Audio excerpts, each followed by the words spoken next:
Maligayang Pasko mga pamangkin. Merry Christmas. Nawa ang Espiritu, ang diwa ng Pasko ay sumaatin, ma-enjoy natin ang Pasko sa taong ito. Ang ating pag-aaral, pinamagatan nating ang tunay na pamasko. Luke 4:14-30. Bumalik sa Galilea si Jesus na sumasa kanya ang kapangyarihan ng Espiritu. So, dapat pakinggan.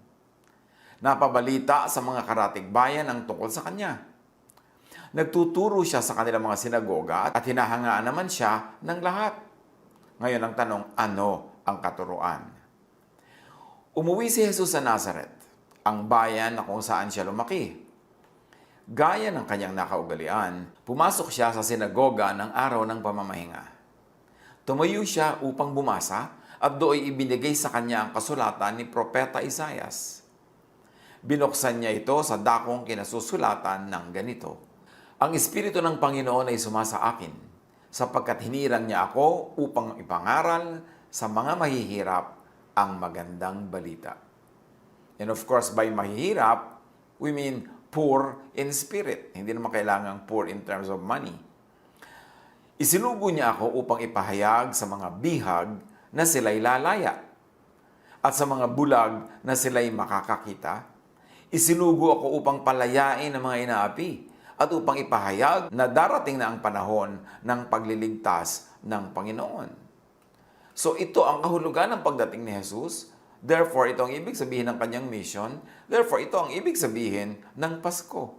Ito ang tunay na regalo at diwa ng Pasko. So read, ano ba yung bihag? Bihag ng oppressive religion na sila'y lalaya. Spiritually bulag na sila'y makakakita. Palayain ang mga inaapi ng exploitative religion. Pagliligtas ng Panginoon mula sa beardam religiosity. Kasi mahalaga na ang mga katuruan at mga big words na ito ma-define. Alam natin na magpapalaya siya ng mga bihag, pero mula saan palalayain? And now we are reading in the context of a whole ministry in relationship to the religion of his time, na ang mga bihag ay bihag ng oppressive religion. Yung mga bulag ay spiritually bulag. Yung mga inaapi ay inaapi ng exploitative religion. At ang pagliligtas ng Panginoon ay mula sa burdensome religiosity, mula sa guilt, mula sa difficulty, hardship, and suffering caused by the religiosity. So pagliligtas ng Panginoon, lalaya mula sa kautusan. Yan ba ang tinutukoy ni Jesus? Acts 30:39, at ang lahat ng sumasampalataya sa Kanya ay pinilalaya na sa lahat ng pagkakasala na mula sa mga ito ay hindi kayo kayang palayain ng kautusan ni Moises. So, ang pagpapalaya ay pagpapalaya sa mga pagkakasala na umaalipin, nagpapahirap at tumatakot. Romans 4:15, ang kautusan ay nagdadala ng poot ng Diyos sa mga lumalabag. Ngunit kung walang kautusan, wala ring paglabag. Kaya inalis ni Jesus ang kautusan, pinalaya ang mga tao mula sa kautusan para mawala ng paglabag, therefore mawawala ang poot ng Diyos, mawawala ang judgment. Romans 6:14, sapagkat hindi na dapat maghari sa inyo ang kasalanan dahil kayo'y wala na sa ilalim ng kautusan, kundi nasa ilalim ng kagandahang loob ng Diyos. Paano naghahari yung kasalanan? Dahil may kaparusahan ito. Nakakatakot siya. Pero kung inalis na yung kasalanan sa pamamagitan ng pag-aalis nung law na dahil sa kanya ay nagiging makasalanan ng tao at hindi siya kasi masunod, therefore, ito ang kagandahang loob ng Diyos. Ito ang gift of Christmas. Kung ang pinag-uusapan ay pagliligtas ng Panginoon, lalaya ang mga tao mula sa teachers of the law and Pharisees. Luke 11:46, sinagot naman siya ni Jesus, kahabag-habag din kayo, mga dalubhasa sa kautusan. Pinagpapasan ninyo ng mabibigat na dalahin ng mga tao, ngunit ni daliri ay ayaw ninyong igalaw upang matulungan sila. Masarap pag-usap ng Pasko yung mga Belen, yung mga bituin, mga tala, mga parol. Pero pag hindi natin talaga nilinaw kung ano ang gift of Christmas, hindi natin ma-appreciate talaga ang Christmas. That the gift of Christmas was God giving people through Jesus, freedom from the law, justification, forgiveness, cleansing, acceptance. So anong pagliligtas ng Panginoon? Anong paglaya mula sa sacrifices na sobra nagpapahirap sa buhay ng mga tao noon? Kaya pagpasok ni Jesus noon sa templo, ay kanyang ipinagtataob ang mga mesa na pinagtitindahan ng mga kung ano-anong sacrifices at nandun yung mga money changers dahil napaka-oppressive sa mga tao yung magdala ng sacrifice o bumili ng pang-sacrifice. Romans 3:25, siya ang inialay ng Diyos bilang handog upang sa pamamagitan ng kanyang dugo ay mapatawad ang kasalanan ng lahat ng sumasampalataya sa Kanya. So, dahil inialay na ni Jesus ang kanyang dugo, napatawad na ang kasalanan. So, winakasanan niya ang sacrifices.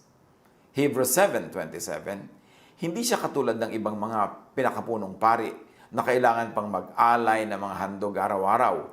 Unay, para sa sarili nilang kasalanan at pagkatapos ay para sa kasalanan ng mga tao. Minsan lamang naghandog si Jesus at ito'y pang magpakailanman nang ihandog niya ang kanyang sarili.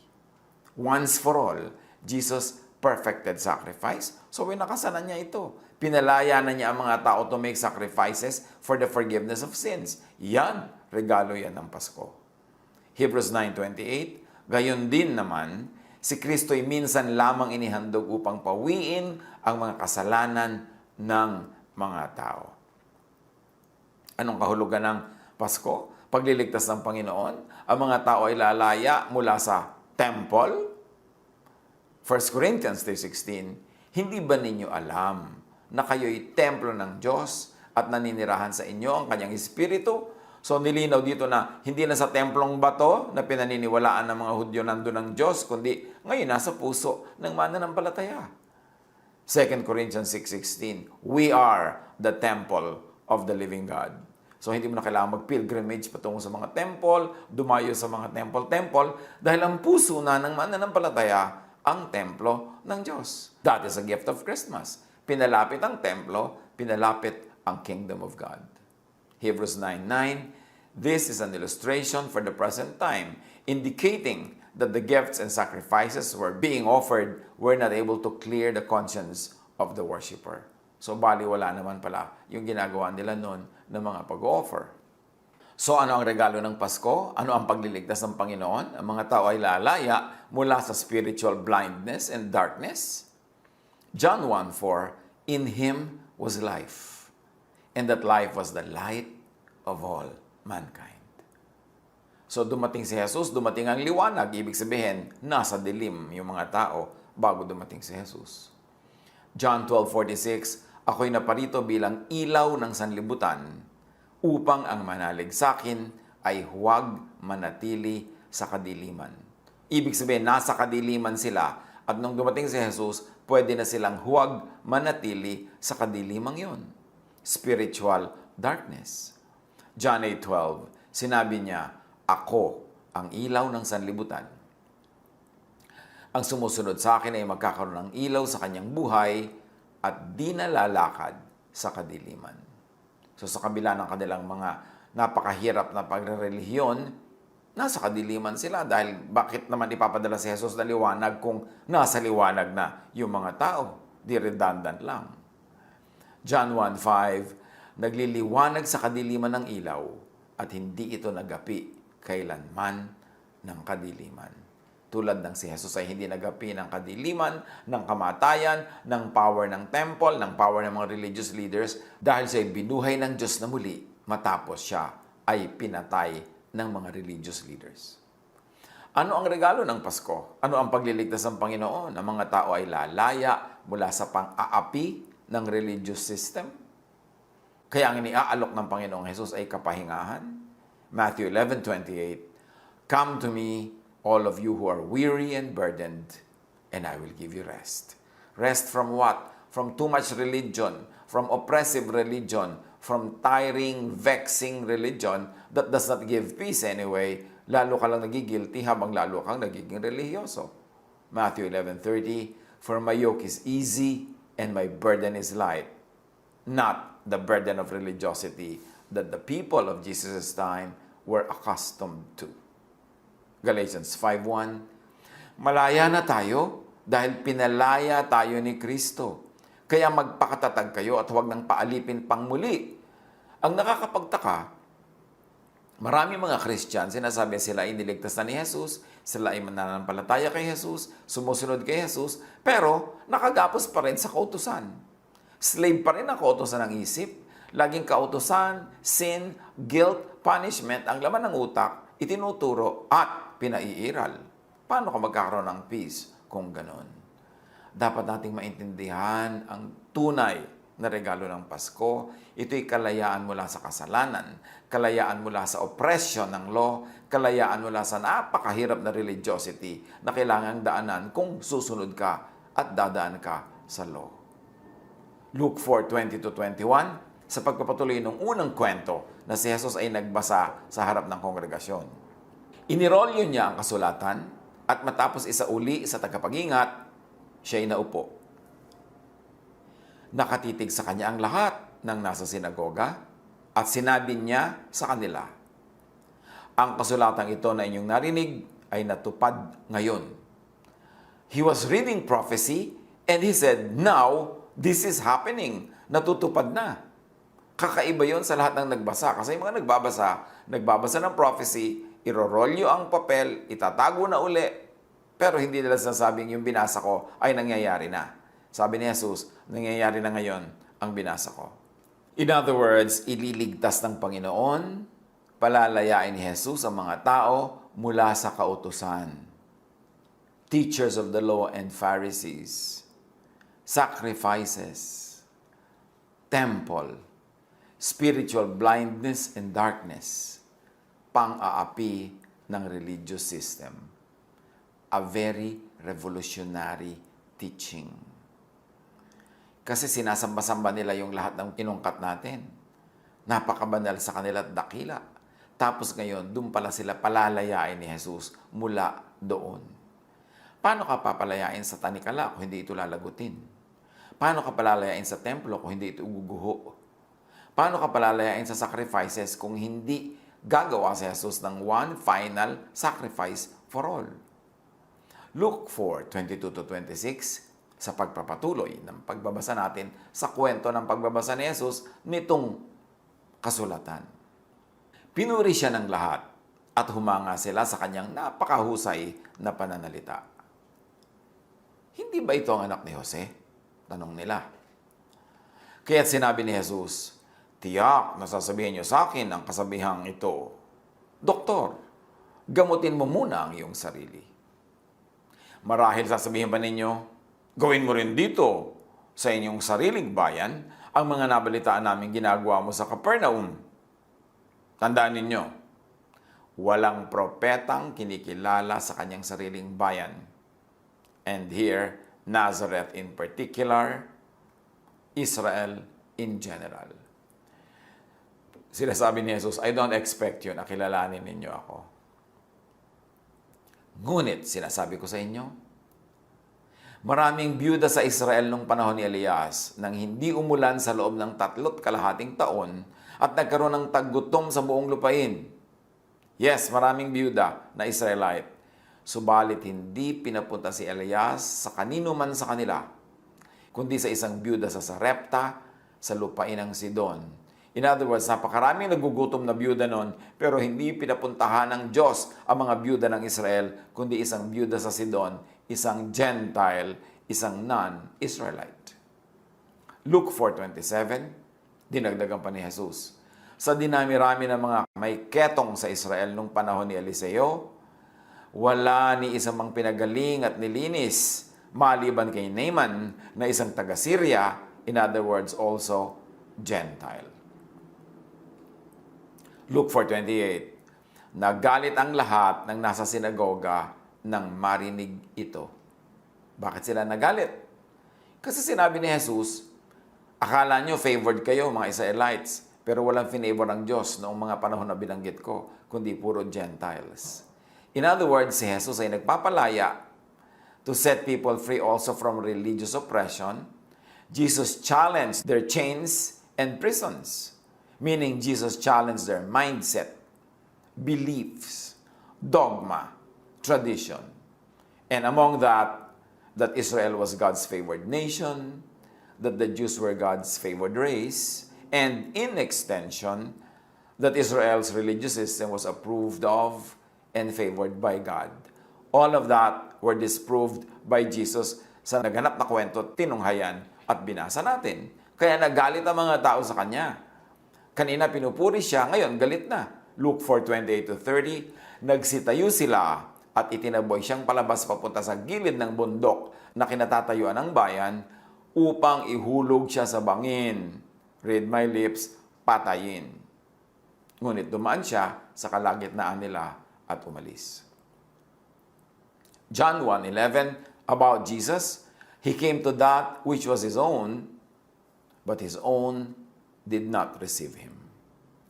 Pumunta siya sa kanyang bayan, ngunit hindi siya tinanggap ng sarili niyang kababayan. Ano ang kahulugan sa Pasko, sa pag-observe natin ng Pasko, sa paggunita ng Pasko, nang binasa nating kwento at yung mga verses na kasamang kailangan basahin?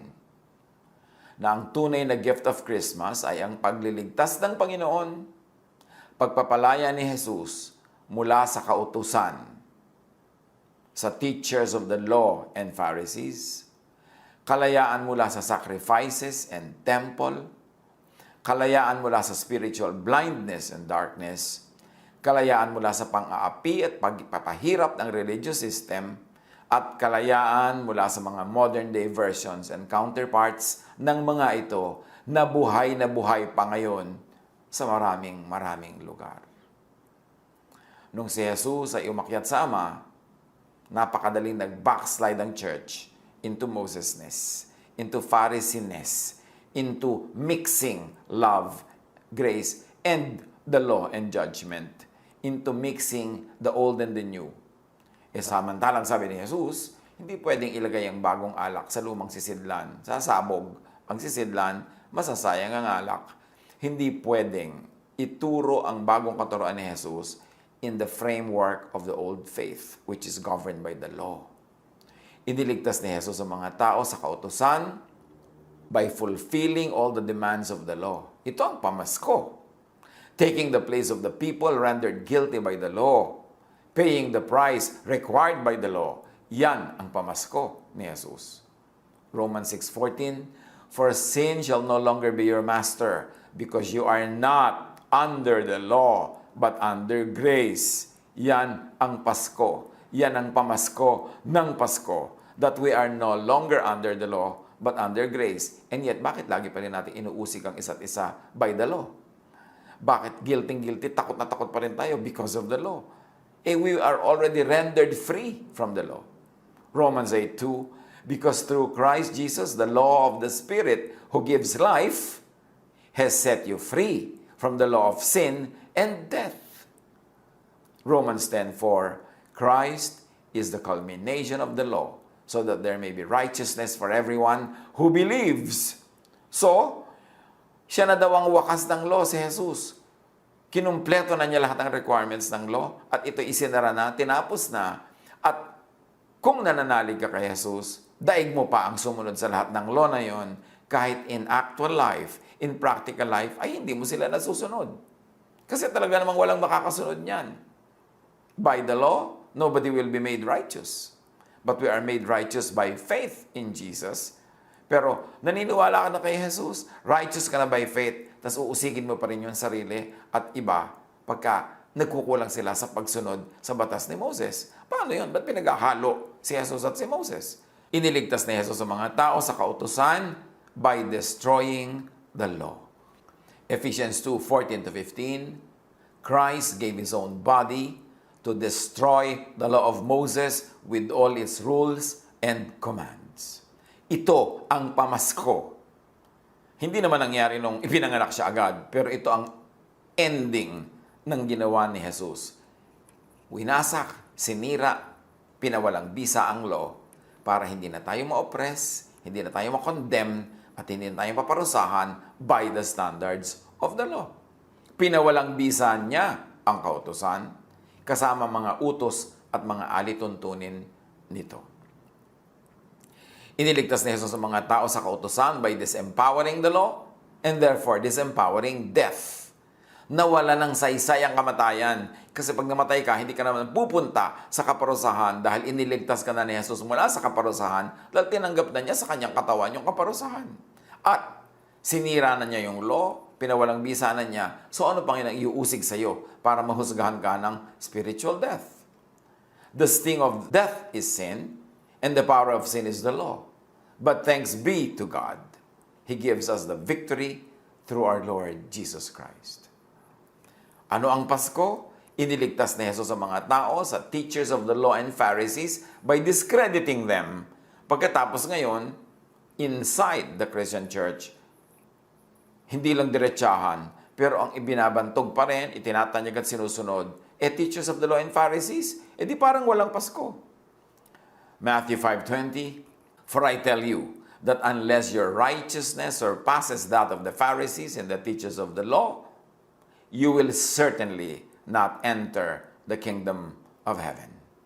Kung hindi mo malalampasan ang gawa ng mga teachers of the law and Pharisees, hindi ka makakaranas ng pag-ahari ng Diyos. There will be no kingdom of heaven for you there, and there will be no kingdom of heaven for you here, inside your mind, in your heart. Matthew 12:12, how much more valuable is a person than a sheep? Therefore, it is lawful to do good on the Sabbath. Sobrang halaga sa mga Hudyo yung Sabbath na yan, to the point that somebody will be killed for breaking the law of the Sabbath. Pero sabi ni Jesus, no. I am the Lord of the Sabbath.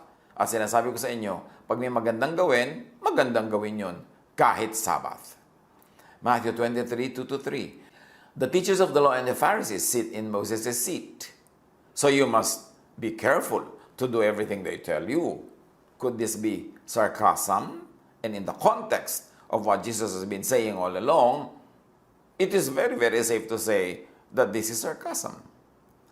At sabi ni Jesus, but do not do what they do, for they do not practice what they preach.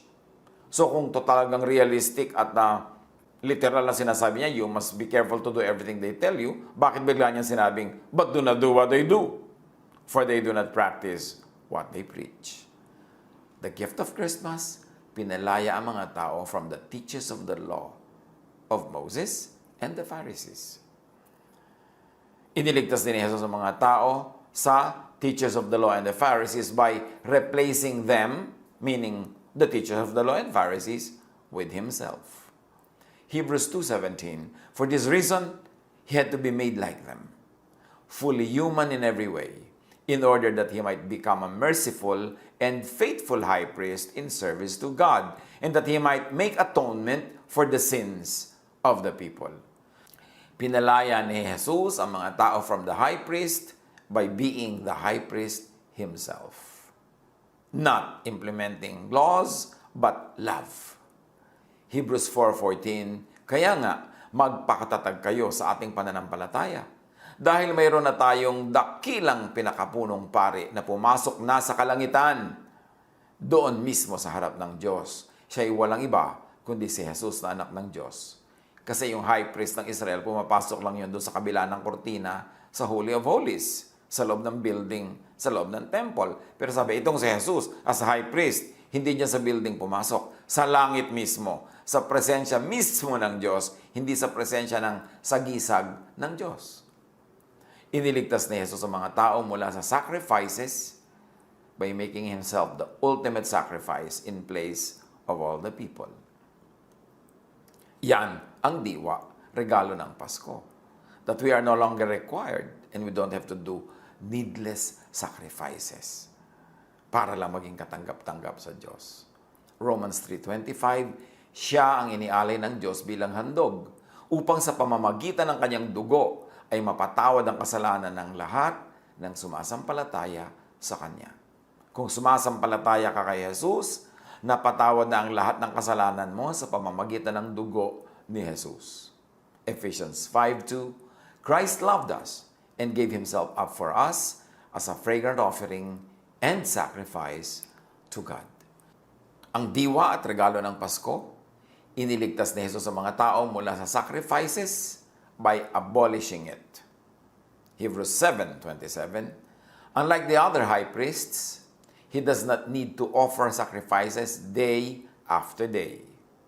He sacrificed for their sins once for all when he offered himself. Minsanan lang, tapos na. Iniligtas ni Jesus ang mga tao sa temple by making himself the temple. Matthew 12:6, sinasabi ko sa inyo, may isang naririto na higit na dakila kaysa sa templo. At yon, siyempre, ay si Jesus. John 2:21, ngunit ang templong tinutukoy ni Jesus ay ang kanyang katawan. Oppressive kasi yung pag-attend sa temple, mga sacrifices na dapat mong dalhin, napakaraming requirement. So ginawa ni Jesus na siya na yung temple, accepting everybody, cleansing everybody, loving everybody. Iniligtas ni Jesus ang mga tao sa temple by making the people themselves the temple. 1 Corinthians 6:19-20, do you not know that your bodies are temples of the Holy Spirit who is in you, whom you have received from God? And Jesus, pinalaya niya mga tao by prophesying the destruction of the temple. Matthew 24:2, sinabi niya sa kanila, nakikita ba ninyo ang mga gusaling yan? Tandaan ninyo, darating ang araw na wala riyang matitirang bato sa ibabaw ng isa pang bato, lahat ay iguguho. At naganap yon ng AD 72. At hanggang ngayon, guho pa rin yung templong tinutukoy ni Jesus. Sinira na yon dahil pinalitan na ang templo na ay si Jesus at ang templo na ay ang puso, ang isip ng mananampalataya. Iniligtas ni Jesus ang mga tao sa spiritual blindness and darkness by being the light himself. John 9:5, I am the light of the world. And by giving the light to the people. Matthew 5:16, in the same way, let your light shine before others, that they may see your good deeds and glorify your Father.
We were destined to chase and there are countless, most countless miles to run.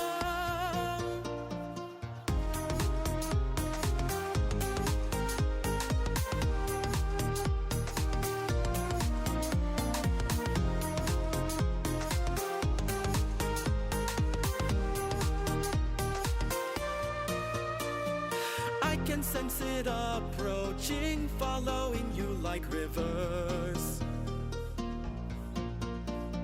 Wherever you go, everything or nothing, we rebuild. It piece by piece, we were destined to chase and